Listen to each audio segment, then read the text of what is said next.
იდეა ბუჯო.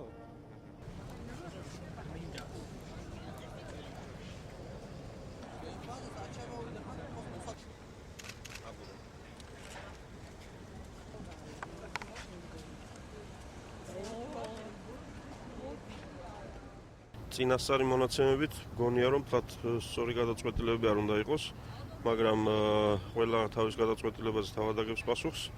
საქართველოს პარლამენტმა მიიღო კანონი ამ სფეროში, რომელიც ფიქრობ რომ საკმაოდ ცალსახაა, თუმცა ამ კონკრეტულ საკითხს იმედია ყველა კიდევ ერთხელ გაეცნობა. როგორც ვითარით, ჩემი წინასწარი ვარაუდით, გონი რომ ყველაფერი წესრიგში არ უნდა იყოს ამ გადაწყვეტილებასთან დაკავშირებით.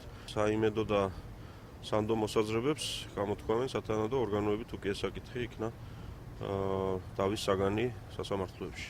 თუ პრეტენზიები არსებობს გასაჩივრების ფორმები სასამართლო ან სხვა უწყებები, სადაც შეიძლება ამის დაფიქსირება, როგორც ვიცი, არასამთავრობოები აპირებენ ამის ასე ვთქვათ სასამართლოში შეტანას ამ საკითხის გაპროტესტებას, ფიქრობ სასამართლო სამართლიან გადაწყვეტილებას მიიღებს.